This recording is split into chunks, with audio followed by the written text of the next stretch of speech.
नवजात बाळाच्या पोटातून 2 मृत अभ्रक काढले. अनोख्या शस्त्रक्रियेत डॉक्टरांना यश.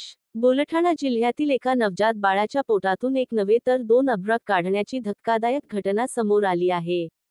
अमरावतीच्या विभागीय सधर्म सेवा रुग्णालयातून यशस्वी शस्त्रक्रिया करून बाळाच्या पोटातून 3 इंचाचे 2 मृत अभ्रक काढले आहे.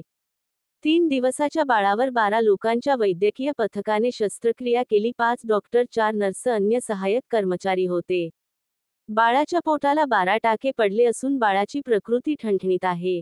विशेष म्हणजे देशातील ही पहिलीच घटना असल्याचे सांगितले जात आहे. एका पुरुष जातीच्या बाळाच्या पोटातून 2 मृत अभ्रक आढळल्याने वैद्यकीय क्षेत्रात याची जोरात चर्चा चालू आहे. बुलढाणाच्या बाळाला अमरावतीच्या विभागीय सधर्म सेवा रुग्णालयात दाखल करण्यात आले होते.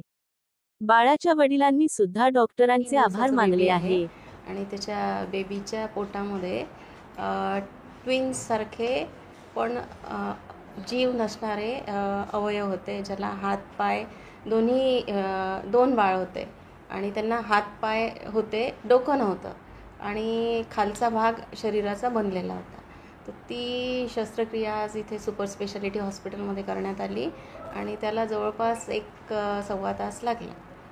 आणि या शस्त्रक्रियेमध्ये मी डॉक्टर उषा गजबिये, डॉक्टर नवीन चौधरी, आपल्या इथे paediatric surgeon, senior paediatric surgeon आहेत, डॉक्टर मंगेश मेंढे सर, जे आज आपल्या हॉस्पिटलमध्ये मेडिकल सुपरिटेंडंट म्हणून कार्यरत आहेत, डॉक्टर मॅडम ही जी शस्त्रक्रिया आहे एनेस्थेटिस्ट डॉक्टर संजय सातपुरे पण आणि सर डॉक्टर निलेश पीडियाट्रिशियन आहे. मेडिकल ही शस्त्रक्रिया किती चॅलेंजिंग होती, काय कॉम्प्लिकेशन्स आले?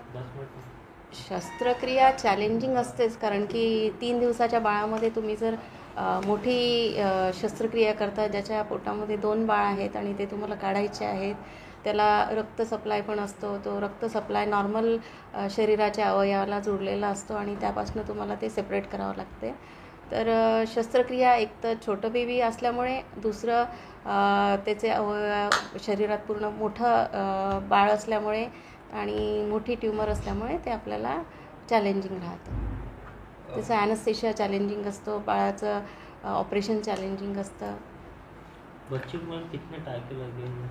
टाके का कुछ नहीं रहता, पेट में आधा पेट काटा जाता है ऑलमोस्ट. मॅडम ह्या अशा रेअर केसेस असतात, काय नेमकं म्हणजे कशामुळे असं होतं किंवा काय मेडिकली काय सांगू शकतो? मेडिकली असं आहे की ते जेव्हा बाळ डेव्हलप होतं सुरुवातीला, तर जसं आपल्याला ट्विन्स आणि ट्रिपलेट्स वगैरे होतात, त्या टाईपचं सुरुवातीचं जे फर्टिलायझेशन होतं आणि ते नॉर्मल आईच्या युट्रसमध्ये न इम्प्लांट होता जे डेव्हलप होणारं एक बाळ असतं, त्याच्या पोटामध्ये किंवा शरीरातल्या कुठल्याही भागामध्ये ते डेव्हलप होऊ शकतं.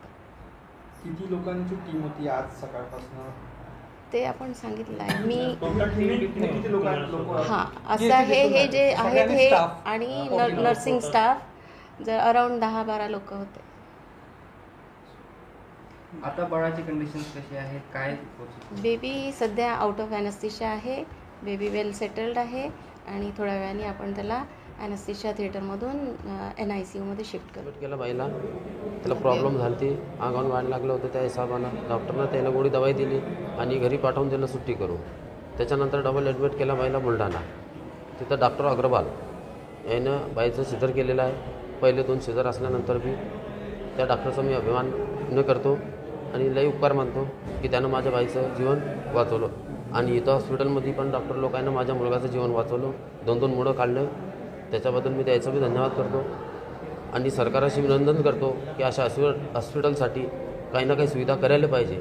आणि अजून पुढे जर असं त्रास असला कोणाला, कोणा बाईला, कोणाला काही बी त्रास असला असं लेकराला, तर या दवाखान्याची सुविधा अजून वाढायला पाहिजे आणि प्रत्येक पेशंट इथे इलाज व्हायला पाहिजे, असं मी अभिनंदन करतो. धन्यवाद.